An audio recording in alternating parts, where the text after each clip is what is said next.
Hello everyone, welcome to Undercurrents. I'm your host, Ken Ogasawara. In today's episode, we're talking relief kits, meat canning, and amusement parks with the Material Resources team.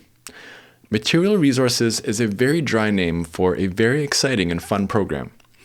We also find out that it's very, very specific. We'll hear from John Lebold, Alecia Weaver, Dylan Yancey, and a special guest in just a moment. Undercurrents is made possible with sponsorship from Kindred Credit Union.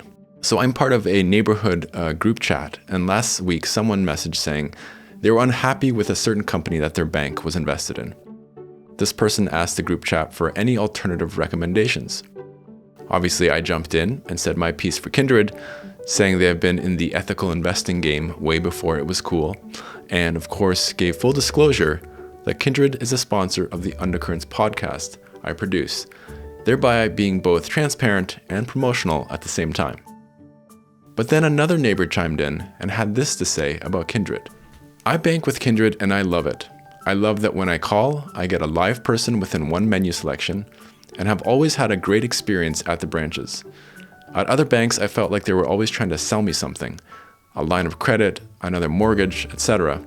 But my experience at Kindred feels more like they are trying to be genuinely helpful. End quote. Kindred is all about helping you make peace with your money through real human advice and by using money as a force for good in your community. Join me and my neighbors and go to kindredcu.com to open an account today.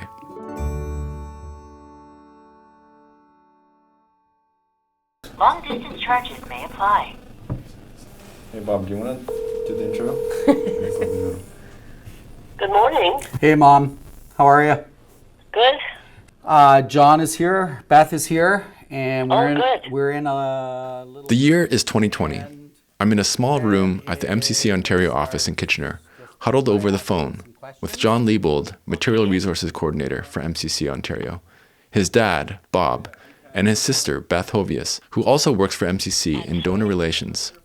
I recorded this conversation for a different story back then, but dug it up again for this episode. Hi, Grandma. How are you? I'm Ken. I don't know if we've met before. This is Ken. No, we haven't. Yeah. Okay. Fun fact, Bob was actually the Material Resources Coordinator in Ontario years before John moved into the role. It was seeing his dad do this work and love it that inspired John to think maybe one day he could also do it. In fact, John didn't tell his dad that he'd applied for this role until he was officially offered the job. But Bob had his own surprise for John. You know what's funny? A father said to son. You and I aren't the only ones in this family to hold this position. Really, said John. Who was the first? I started in 1968, and I worked there for 13 years. I was the material aid supervisor. That's right, Elaine Lebold, otherwise known as Grandma. But it was the people that were there that set the tone for... Despite a multi-generational calling to the work of Material Resources, John wasn't always keen on the idea of shipping tons of relief aid around the world. Prior to working for MCC and even prior to Dad working here, I always had questions around material aid and if it's truly necessary. It seemed irresponsible shipping materials across the world.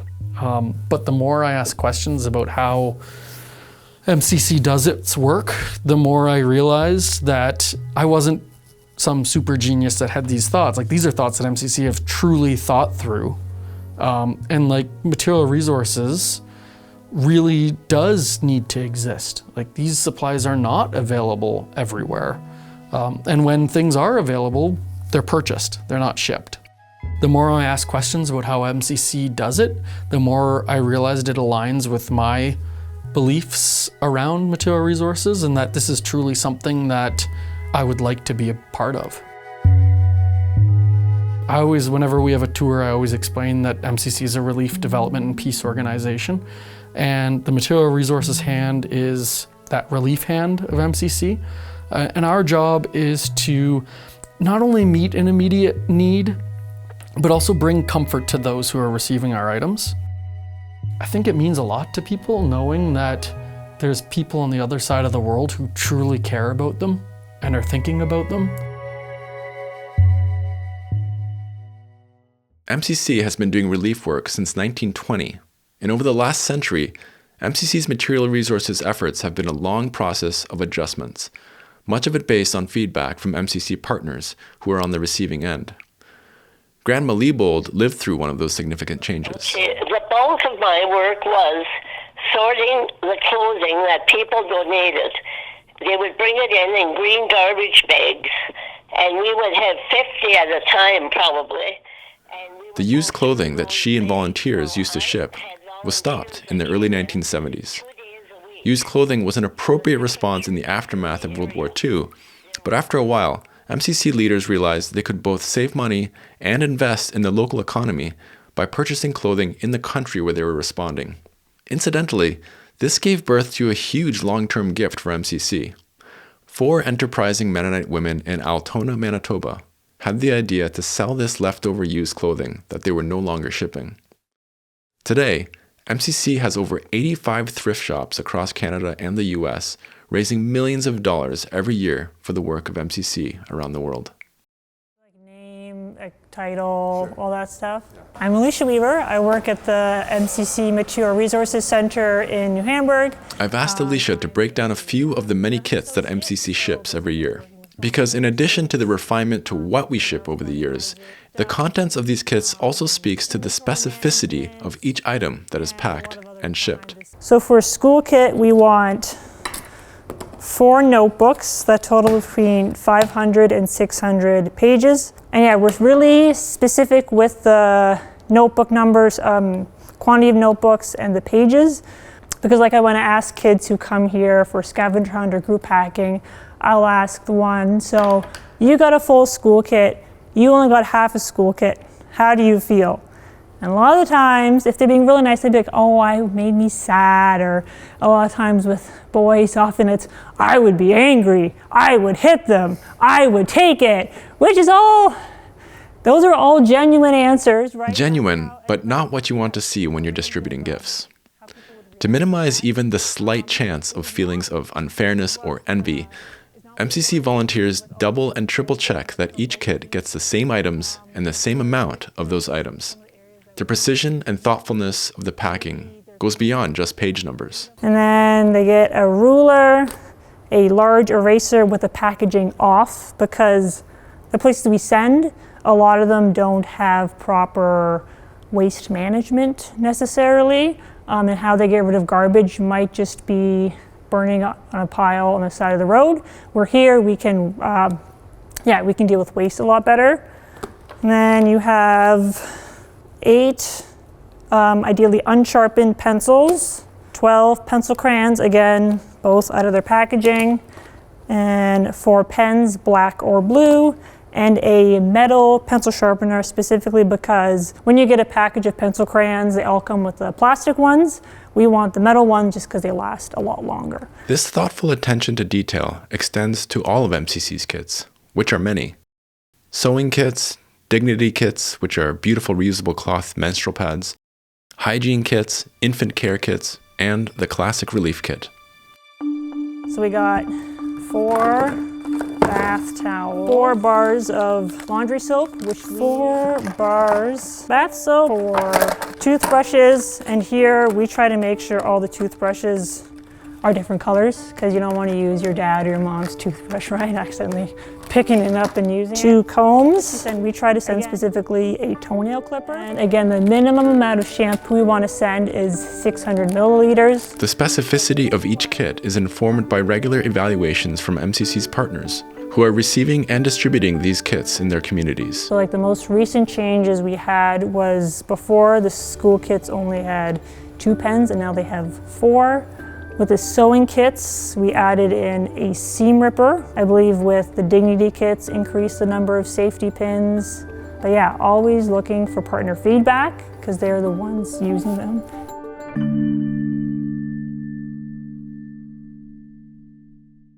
Sending different colored toothbrushes so families can tell whose is whose, or removing the plastic on an eraser so children in a refugee camp don't have to deal with the garbage, are great examples of small details creating meaningful and thoughtful impact. But sometimes you gotta make big moves to make a big impact. and there's been no bigger move for John and his team than the new stationary meat cannery.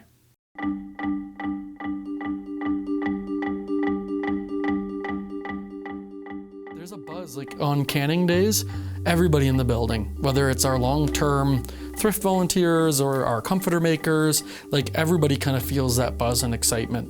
I don't know, it's a special place to be during canning days. Back in episode 29, we shared the miraculous story of the creation of this custom-designed 10,000 square foot industrial space where volunteers help to process life-saving food to ship to hungry families around the world in places where meat is impossible to buy locally. The plan was to have 3 active canning days a month, starting in April, for 12 months in order to meet their commitment to international partners. This was seen as the minimum number of days for the cost of the build to be worth it, and it also gave the team plenty of time to warm up to a complicated job. But due to a lot of regulatory hurdles, delays, and processes outside of John and Dylan's control, they weren't able to start canning until September. Which is exactly halfway through our fiscal year. And we committed to having that much meat done for our international partners. And so we're fitting a year's worth of production, which was already going to be somewhat of a stretch, into 6 months.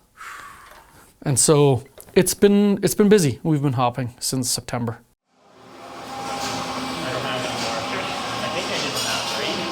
That means the cannery crew are now canning not 3 days a month, but 3 days a week for multiple weeks at a time in order to hit their target of canned meat that they had promised to MCC's partners around the world. And of course, it has not been without its hiccups. So my name's Dylan Yancey. I'm the cannery manager for Mennonite Central Committee. Yeah, so when we started in September, we kind of thought we knew how this was going to work, but also knew, well, until we do it, we're not really going to know. So yeah, right from basically our second week of operation, we weren't able to get chicken in that week.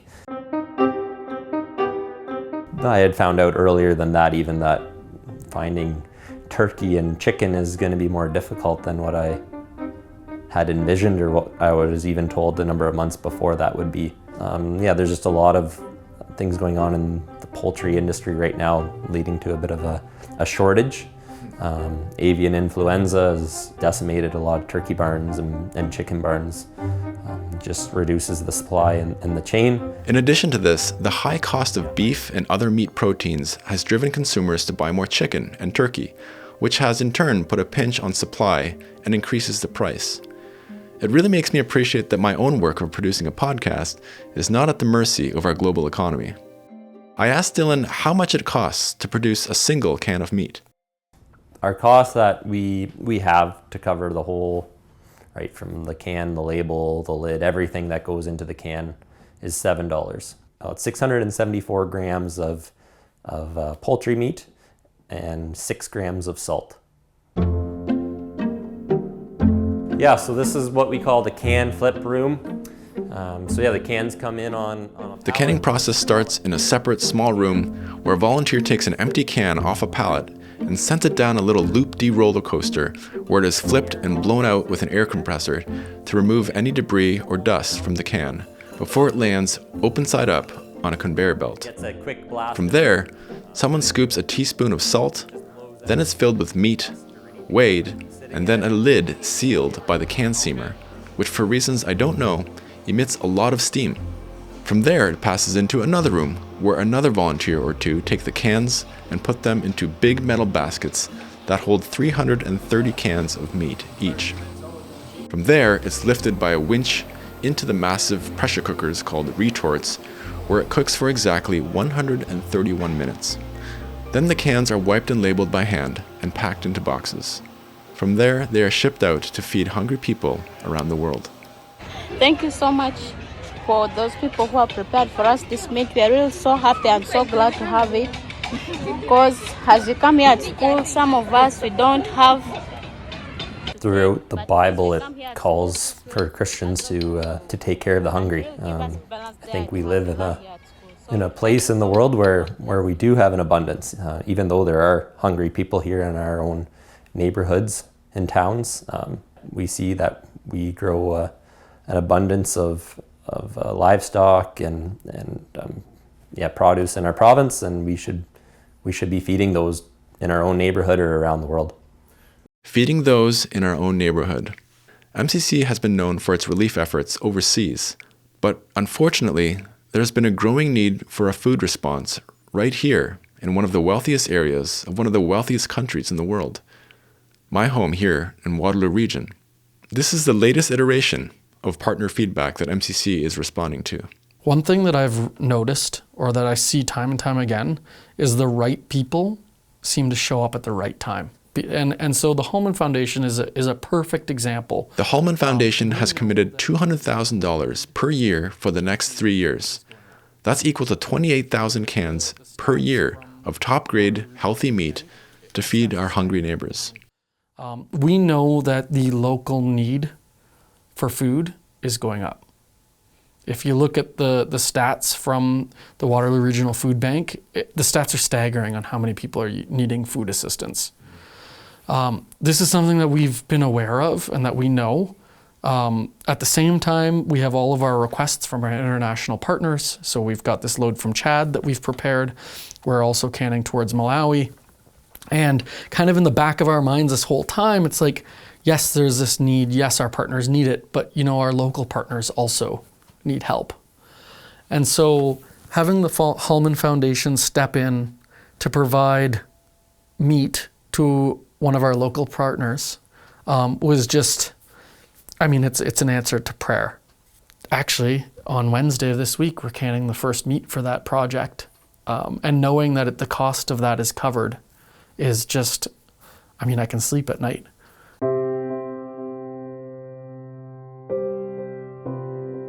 Everything we do is in the name of Christ, right? At its core, like loving our neighbor as ourselves. And I think of what I would give to provide to my family in a time of need are exactly what I want to give to others in their time of need. We really want to give our very best. We're not giving our secondhand items, we're giving new high quality stuff to really show our love for the people, which I think in turn shows Christ's love for all of us. Yeah, I'd say it's been really rewarding from starting just empty warehouse space and to finally getting it completed, but then the waiting of all the paperwork that needed to get done so that we could actually officially start, which was a long, painful process. Yeah, to finally starting that first canning day in September and getting that first can of meat rolling off the line and seeing it put later in the day labeled and boxed has been really rewarding.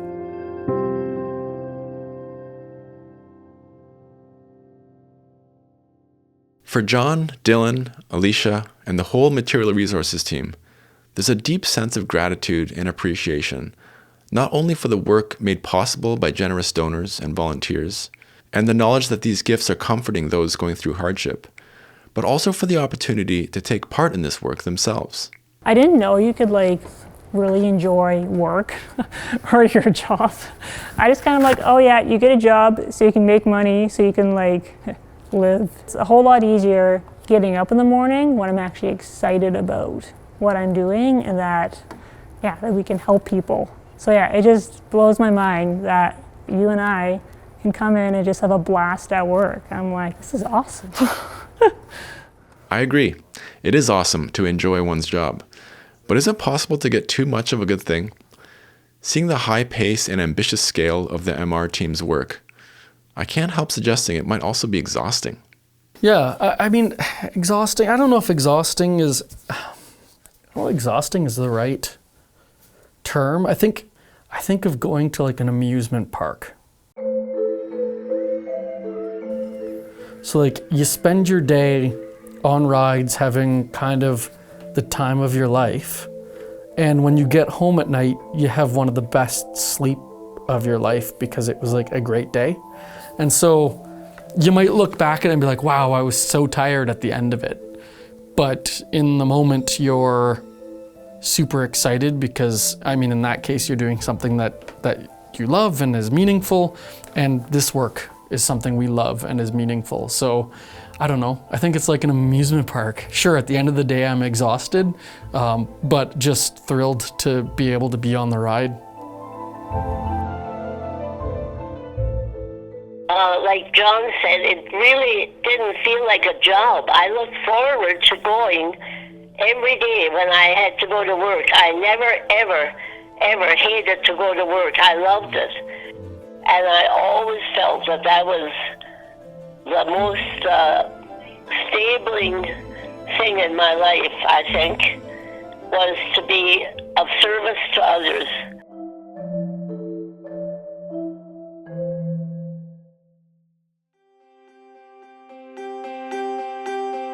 And now for my 3-tiered action cake for you. The first layer to reflect on is around changed perspective. Was there something in this episode that gave you a new perspective on relief aid or feeding the hungry, or more broadly, how to help someone in need? Have you ever gotten feedback on ways that you have tried to help another or had to try and absorb that feedback to refine and tweak your own methods? The second layer to reflect on is how has your changed perspective changed your relationships? Or how will it change your relationships? Maybe this feedback will lead to a different, more balanced relationship with a friend, or shift how you manage your team at work, or how a volunteer committee at church relates to each other. The third layer is system change. We heard about feeding the hungry in this episode. What can you and your friends, or church, or community do about global hunger? I'll include a link in the show notes to a few petitions that address peace building and systemic harm, including one petition from our friends at Canadian Food Grains Bank, who are global leaders in addressing hunger. And finally, if you want to get in on the action, please volunteer at your local material resources warehouse. If you want to can meat, just know that you have to fundraise the amount of meat that you want to can. A full day of canning is $7,000, and a half day is $3,500. I'll include the details in the show notes. The Material Resources team has also let me know that we are urgently in need of more relief kits, so I'll include a link in the show notes for how you can donate toward relief kits. I want to thank John, Alecia, Dylan, and the rest of the Material Resources team here in Ontario and across Canada and the US, who are riding the roller coaster and loving it. I'll leave you with a blessing from Grandma Lebold that was initially addressed to her grandchildren, but I'm sure she wouldn't mind extending to all of you. I want them all to know that I am extremely happy for them, and I wish the Lord's blessing on every day of their work, and I pray for them continually, and I'm sure that if they get as much blessing out of doing what they are as what I did, they will certainly not ever forget. I hope you enjoyed this episode. Please rate and review Undercurrents wherever you listen to podcasts, including on YouTube now, and please share with your friends. Use the discussion guide to facilitate an adult education hour at church. Undercurrents is sponsored in part by Kindred Credit Union. This episode was produced with help from Kristen Kong, artwork by Jesse Bergen, and theme music by Brian McMillan. Executive produced by Sandra Reimer. Thanks for listening. Stay tuned for the next episode in 2 weeks. My name is Ken Ogasawara. Have a great rest of your day.